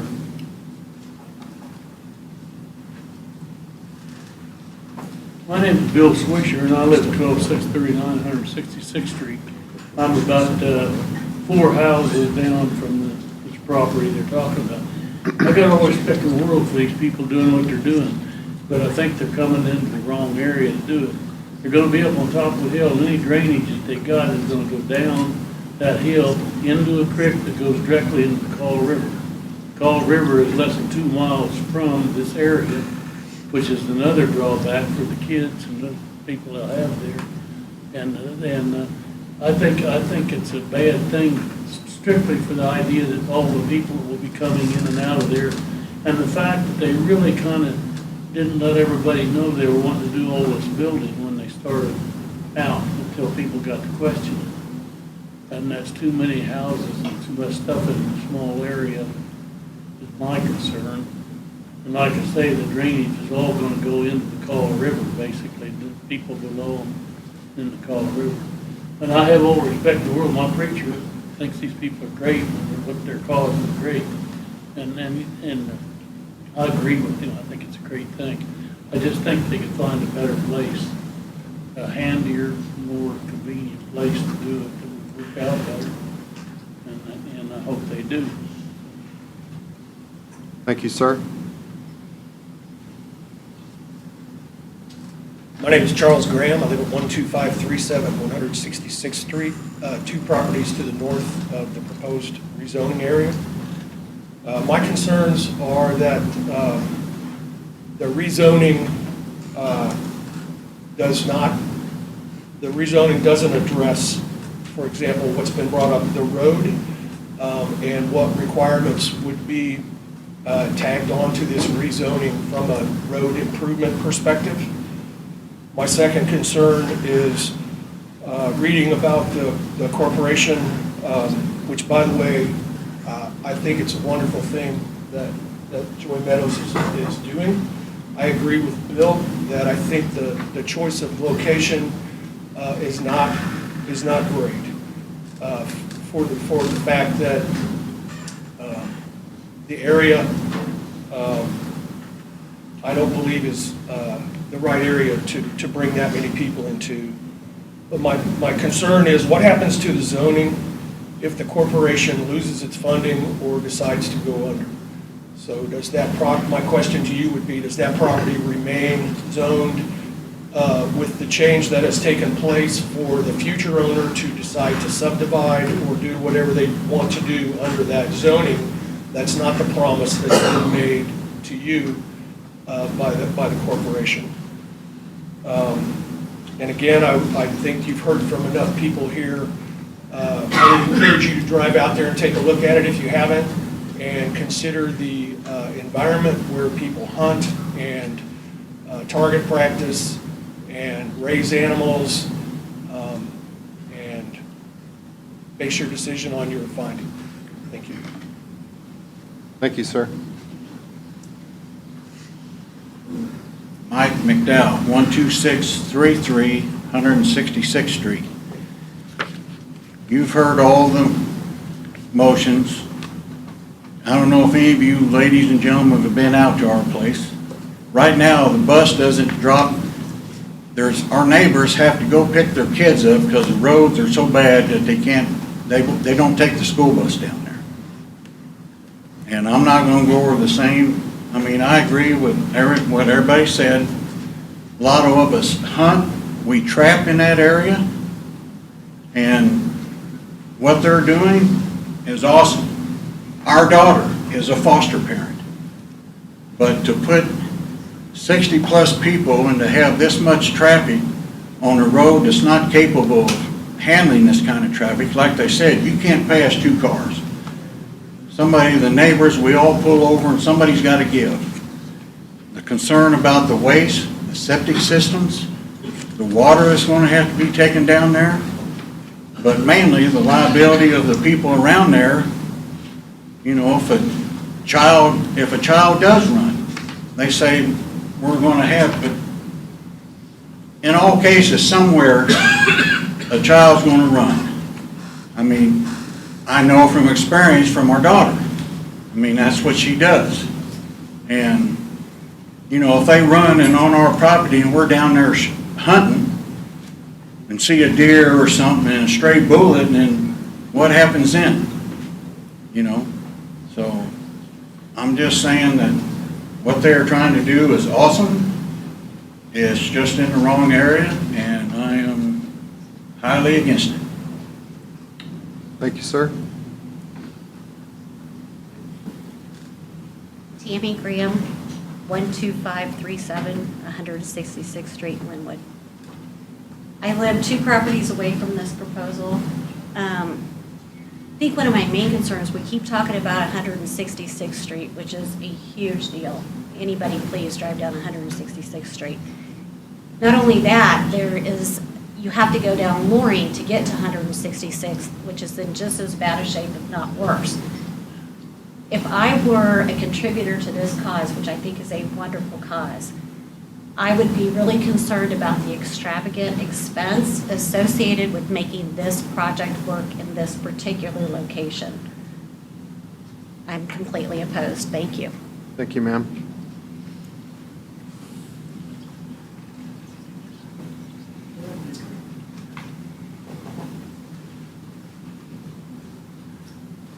Hi, Lamont Cook, 12480 170th Street. We are just north of the proposed site. There is a land that doesn't have a house on it that separates us from this particular location. I will say we are a little bit of a house divided on this. There's been a lot of debate in our home about this particular project. I do want to thank the Obendorfers. They're kind enough. They've been very solicitous in trying to share information about this particular project. They were kind enough to come to my house last night. We spent some really good quality time discussing this project, and it has many wonderful things that are wonderful. I don't think the objections are against foster care kids, and I think you want to make that very clear. This isn't about being against foster care kids. Really, my concerns with it are more administrative in terms of the corporation, because what we're doing is this is a corporate-owned property. I want to make that very clear. This is not residentially private-owned property. It's a corporation that will own all the houses and the land. And so what's important here is how that corporation is governed. And so I've spent my time on trying to understand the governance of that corporation. I have run 3 nonprofits, and so I have a little bit of experience in this. It's very important that those governing bylaws protect that corporation, that they have strong conflict of interest statements, and that they have very clear structure in relation to its governance. So I think they're getting close, and I commend them for it. It's a really challenging thing to do, especially when you're first starting out. And we talked about that quite a bit. There are some things that I think need to go in place before I get to a point of comfort. One is there is not a seat on their board for an immediate local representative. When you're looking at impact of the local community, I don't think you're wanting necessarily someone from way up in Basor who doesn't have immediate potential impact. And so that was one of the recommendations I gave to them last night. I feel strongly about that. I do think you need to have a local representative on that board, if not one of 2. The other thing is I think they need to be a little bit more clear with their conflict of interest statement. When you first start out, it's not uncommon for you to kind of work within your group, but ultimately you should not do that. For instance, your board of directors should not have any advantage in relation to the organization. They should not be in one of the homes and receiving charitable advantage. They're unpaid positions. That creates a conflict of interest. Sometimes when you're starting out, there's a little bit of necessity to work within a tighter knit structure but ultimately, you've got to create very, very clear lines in order to. 3 minutes. Oh, thank you. Thank you, sir.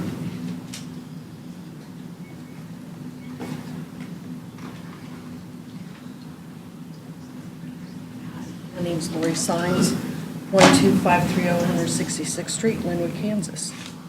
And I just had a couple questions about Joy Meadows.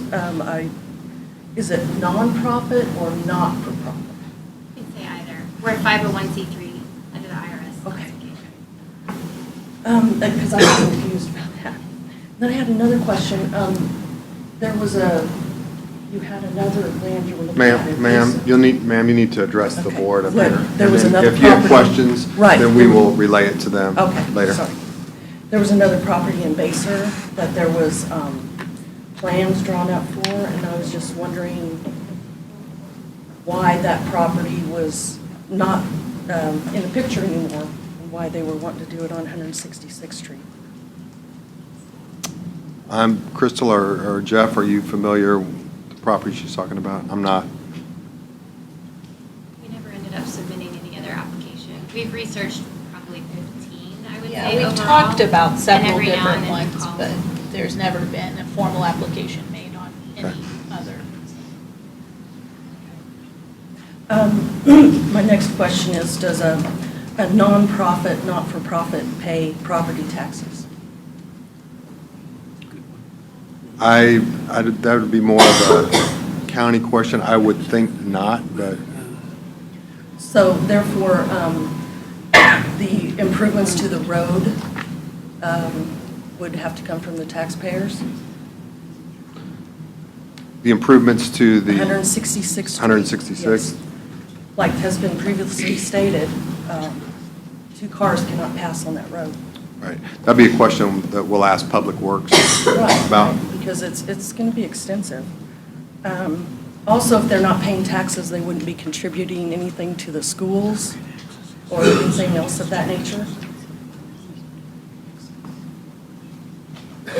And, God bless Joy Meadows, and we totally agree with it, but I don't think this is a good place for it.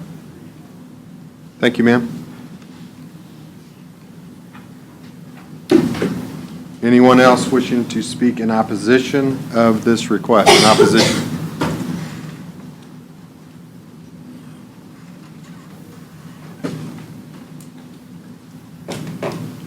Public comment portion of this public hearing is now closed. Before we move on any further, I would just like to say that I've been to a lot of these meetings, and I commend everybody here. This has been like the most civil exchange I think I've ever been a part of. So I do appreciate that. Can we have the applicants come back forward? Questions or comments, commissioners, of staff or the applicants? So do you personally know, because that was one of my questions, was who will be paying the taxes? Do you guys know if you would be, is that something you guys have discussed? We actually have looked into that with attorneys and accountants that we're working with, and there's kind of 2 answers to that. Just like when you're a 501c3, you're not automatically sales tax exempt. There's sort of varying degrees of that, and so we're looking into that for property. So we'll be contributing in some forms, but not the same as, I would say, a typical residential owner. But it's not that there won't be any investment in the community. So we can get the specific, like I don't want to say it incorrectly, I guess. So each house would not be, like we were talking about houses earlier, and let's just say they're 5,000 times, however many houses there is in there, that's more than a lot of people make in 1 year. Is that something you guys would definitely not be paying? Because you just said you don't, might not be paying, but you would be paying other things. We'll have to get clarification on exactly what we would be responsible for. I don't want to stand up here and say the wrong thing. And I will say, I do appreciate everyone's comments and that you are civil and that we're not attacking the children in foster care. We were trying to be really transparent with all of you. The moment that we got word that all the notices were going out to the surrounding owners, We filed an Open Records Act request so that we could find out who they were and sent letters to everyone. Because what some of your concerns and questions are, we would love to meet with you individually and answer some of those. And we've tried to do that. So there were a few misconceptions. Like the septic, Mike Crosby could probably speak more to that. We can't just dispose of waste however we want, just like with any other, the residentially zoned lots like we're looking at for the PUD. That will have to be in compliance with all the regulations that are in place for that. In addition to water, there is concern with water. We've looked at multiple different options from installing a 6-inch line through there, which would be a benefit to residents around there. There's different well options that we've been looking into and working at what the best thing, so that it's not taking from those around us, but bringing into investing, in that development of those residential homes and the use.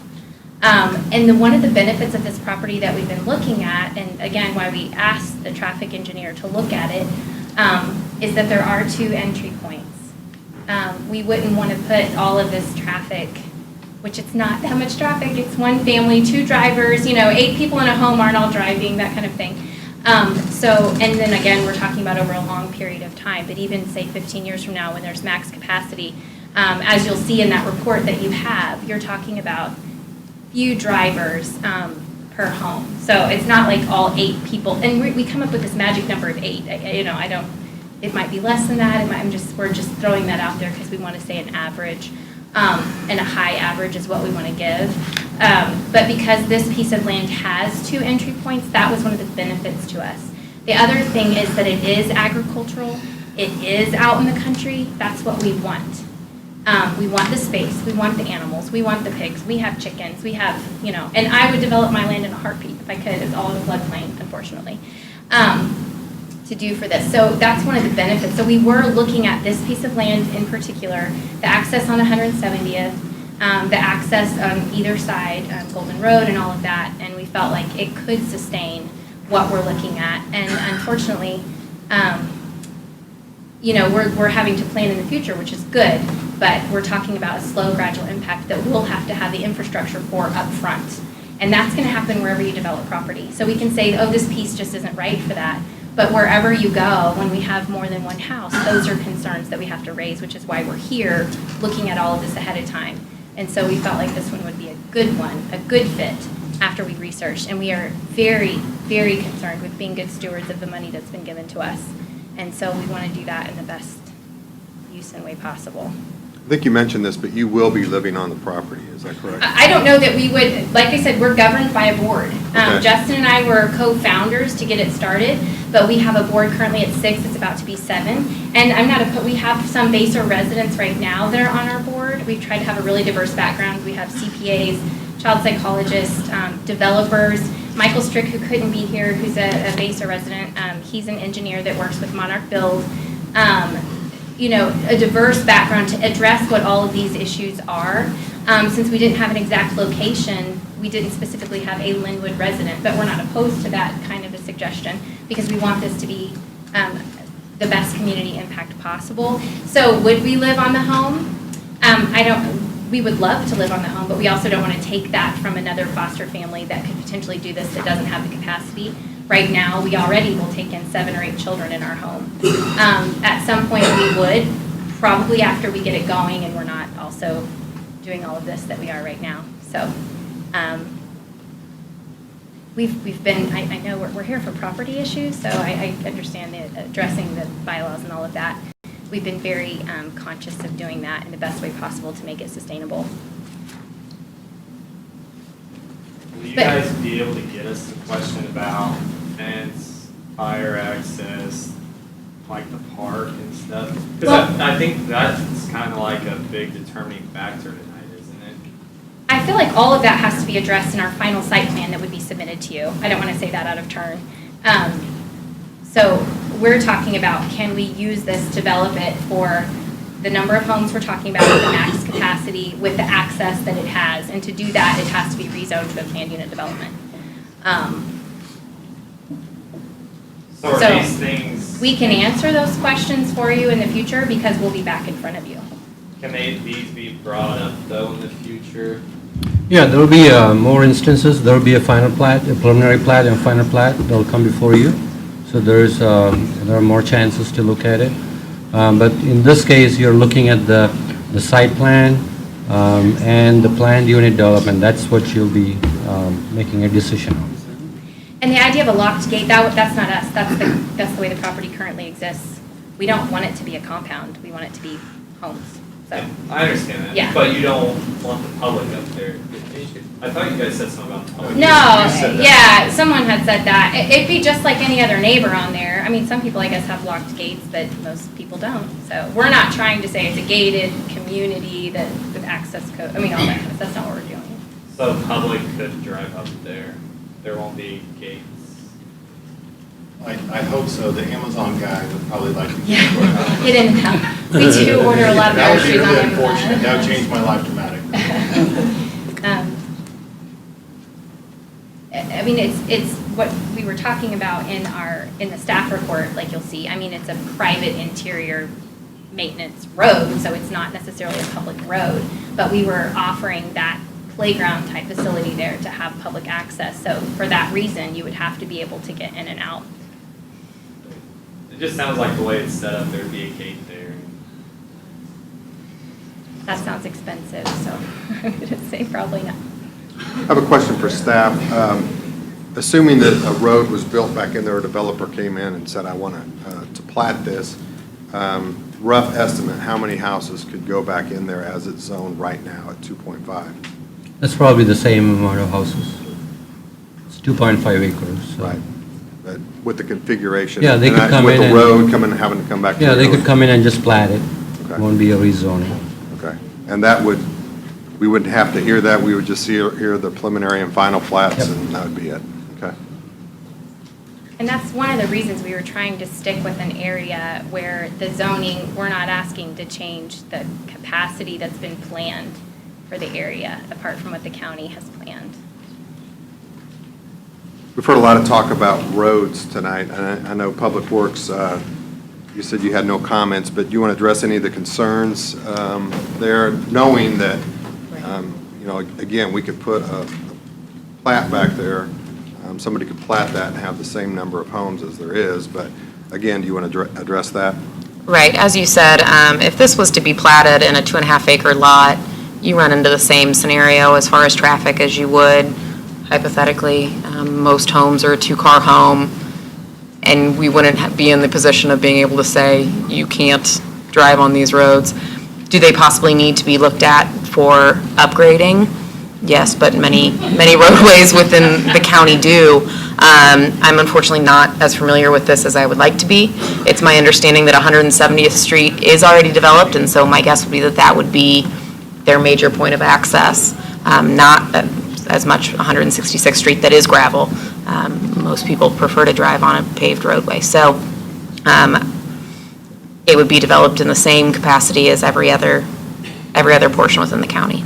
So if I wanted to develop this and put 10 or 12 houses on there, whatever I could get, would the county be asking me as a developer to improve any of the roads leading up to the entrance? Not if you're building an interior road, then yeah, we would be. Okay. Which, in essence, they are building an interior road. So what I wanted to make sure of is we would be holding them to the same standards as any other developer that would be coming in. Okay.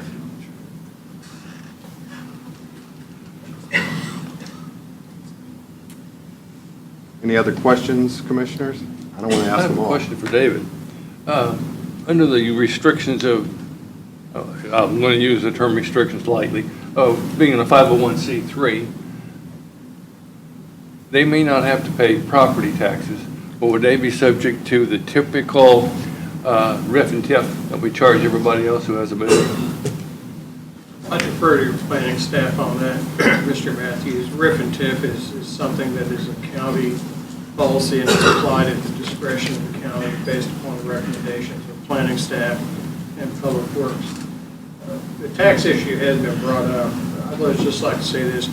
Under Kansas law, all property is taxed unless you qualify and apply for and qualify for exemption. So if this is a 501c3 organization, if it applies for an exemption to the Kansas Department of Revenue, not the county, and if that exemption is granted, then they would be excluded, exempt from property taxes. But it would require an application on their part and review and approval by the State Department of Revenue. Which we We can't pay say them- right now. That's why I was like, I don't want to say that. Like, for example, we couldn't fall under the requirements to be sales tax exempt. I mean, there's different standards that you are, legislative standards. So that's why I don't want to say yes or no, but there's the avenue of exemption, yes. Commissioners, they would have to pay the RIF and TIF for any additional homes, not for the home that's existing, but any additional homes, they would have to pay the RIF and TIF. Thank you. Septic Systems was brought up. I know you had mentioned earlier that planning staff was maybe looking at clustering the homes a little bit closer together. Would that require engineered systems or? With the comprehensive plan, we're working on that. There is a new concept where you can install just one septic system for multiple homes. So that's something that we'll be looking at. That's a new concept. Or you can do the engineered systems as well. Okay. And a lady brought up a question that I actually had written down earlier, just to make sure everybody's understanding and clear. What happens if we do approve this rezone and then they change their minds, funding falls through, whatever, and they decide to abandon the project? What happens to the zoning? Well, as far as they have the plan in place, then they're fine. But if they change the plan, then the zoning goes away. So it reverts back to the previous, To which is single family, 2.5. yes.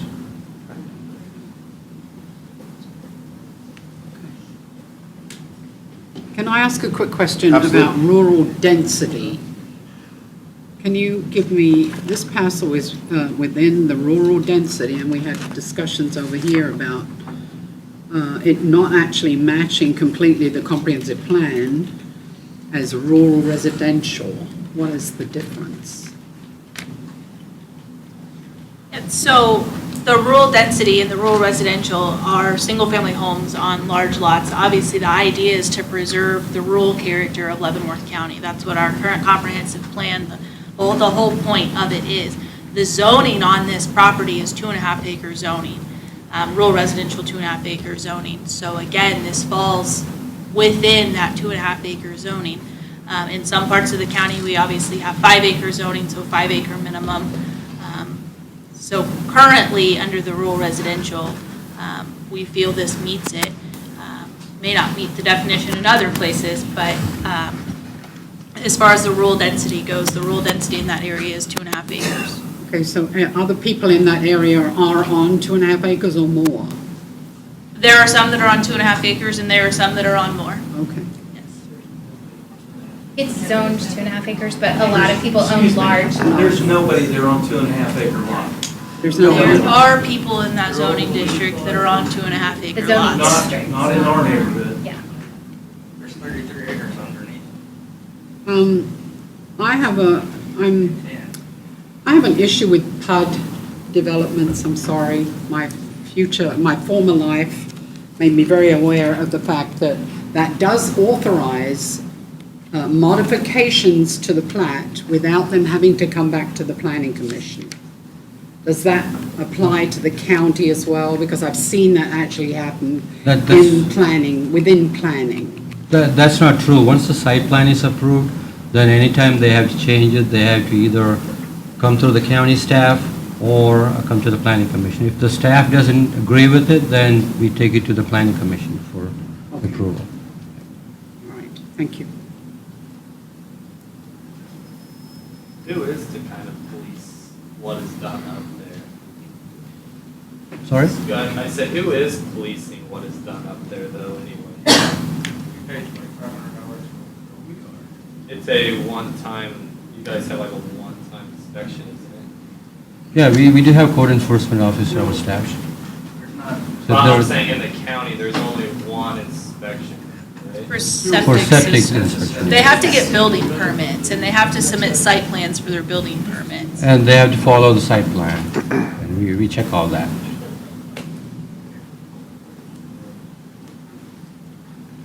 But there's no building inspections, No, we don't have building codes in the county. and there's nothing to come back and say that they built according to the site plan. That's not inspected after. Ma'am, the public comment is closed, I'm sorry. Any other We're just trying to give questions? you the information. Any other questions, commissioners? Well, it looks to me like looking at this drone picture, whatever it is. But, you know, the houses are all clustered in the major rectangular part of this thing. So they're going to be less than 2.5 acres per house. So is Which that is an what we were average? talking about, oh, I'm sorry. Is that an average then, 2.5? The density is, yeah, the parcel is 24 acres. It doesn't matter where you place the homes, the density is still one home per 2.5 acres. On average. Correct, yes. So to answer that a little bit, in her staff report, she said we could continue to work with them for the conservation development, is that the right phrase? And that's where, so we're looking at the density. So if the homes are clustered, that doesn't change them from saying it's the 2.5 acre residential density, just because maybe the homes are, yeah, so. Again, that's the reason why we are doing the planned unit development, because if you recall Bear Lakes, they have 1 acre lots, so on a 2.5 acre zoning. So that's the reason why we are changing the zoning to PUD.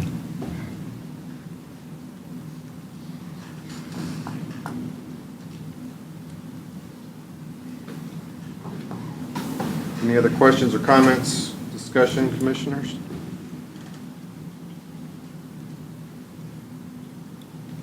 Hearing none, I'll entertain a motion. We need to table this. There's too many what-ifs and what-ifs. I'll entertain a motion. That's ridiculous. You know, septic guidelines require 2.5 acres per lot.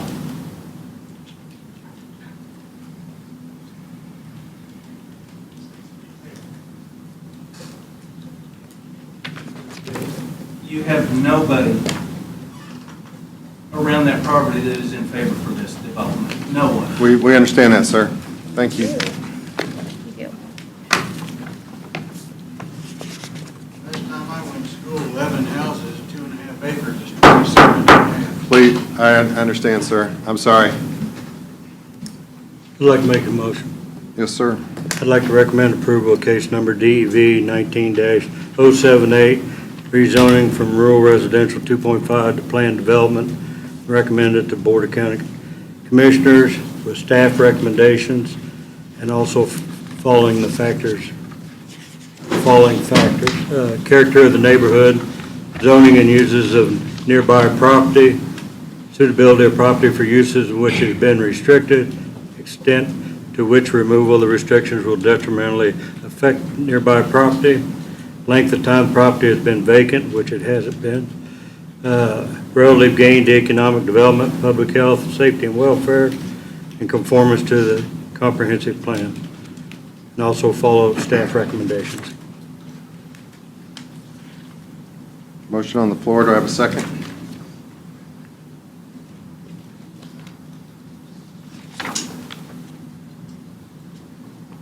Anyone got a second?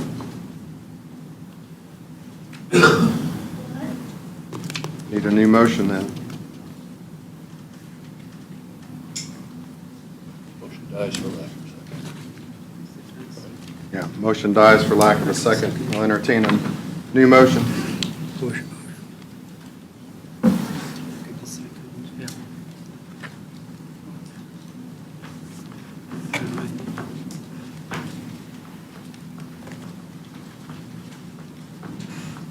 I'll make a motion that we deny rezoning 2.5 to planned unit development.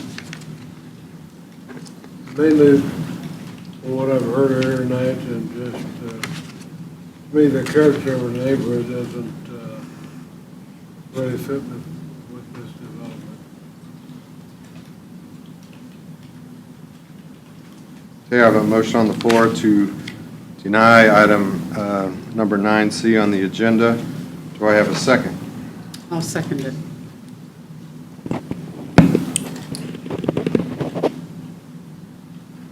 Same reasons, Jeanette? Yes, and I do have some real concerns from some of the people that have spoken here this evening. I mean, I highly commend these people for doing this. I'm always looking to participate as much as I can in a lot of things for kids and things like that. But I'm just not, for some reason, my gut isn't comfortable with the location for this. And I know you're not here to listen to my gut. But the issue is we have water pipelines that have to be laid. We have a street that's 166 that doesn't sound to me like a school bus is really going to be comfortable going up there. And of course, we have our private road issue that we discussed here at 6 o'clock this evening. And that is also a concern for me because, and the park, being a public park, that will, if that's true, that's going to increase even more the participation of local people that know it's there driving on this apparently inadequate road. So I'm sorry, I'm just not comfortable with this right now. Okay, we have a motion on the floor and a second to deny this request. Is there any other discussion? It is denied. Are they allowed to come back in a different way? Well, we are, and this is a good time to remind everybody, we are a recommending body. The final decision will be made by the Board of County Commissioners at their October 2nd meeting, which will be right here. So whether we approve or deny, it's a recommendation to the Board of County Commissioners who make the final decision. So does that answer your question? Well, It won't come back to us unless the county commissioners remand it back to us. well, if there's multiple things that they would like change or we would like change, will it come back to us or will it directly go to them and it's yay or nay? It's going to go to them, yea or nay, unless we table it. Unless we table it, then it'll come back to us at a future meeting. Answer your question? Any other questions or discussion? Hearing none, we'll take a roll call vote of commissioners present. Alex Demora? At this time, no. I would like to know more about the pins, the taxes. I think the taxes would really shun a lot of people away. Considering there's the option down the road of you guys maybe not paying taxes. Which is going to happen wherever it's located in the county, though. That's the nature of a nonprofit. Ma'am, we're sorry. Do you understand that by saying no, you're against the motion? Or if you like the motion, you have to say yes. Yeah. I'm voting no. You're voting for the motion, which is to deny. Yes. Is that correct? Okay. So actually, your vote is a yes for the motion. Yes, sorry. You gotta say yes to deny. Yes to deny. Yes. Yes. The fence, the taxes, the park, and I have got the pleasure of going to play in the woods around that area, and I do agree that it's, a lot of people play with guns and stuff back there. I just think it is very dangerous. So your vote is yes to deny. Yes, to the John Matthews. Yes to deny. Jeff Spink. Yes to deny. Jeanette Labby Holdeman. Yes to deny. Rocky Hempel. No. Will Schmidt. Yes to deny. Yes, give us reasons why no. Rocky, do you want to expand on, I mean, you made the motion to approve, so if you want to say anything else? I think it meets all the conditions. Thank you. I'm going to vote I no. have visited the property. I'm also going to vote no to deny for the same reasons. I think if you look at our planning and zoning regs, it meets all of those. 1, 2, 3, 4 for it is denied with a vote of 4 to deny, 2 against. The Board of County Commissioners will consider this item on October 2nd at 9 a.m. right here in the Leavenworth County Courthouse. Any person wishing to file a protest petition must contact the Planning and Zoning Office Protest petitions must be filed with Leavenworth County within 2 weeks of this meeting. To be valid, the protest petition must be signed by 20% of the landowners in the notification area. However, after reading that, that's kind of a moot point right there. Is that correct, or is that? It's still, okay. So I encourage you all to be here October 2nd, 9 a.m., when the commissioners will hear this. So at this time, we are going to adjourn from Planning and Zoning. We will take a 10-minute recess. We will reconvene at 8:20 as the Board of Zoning Appeals.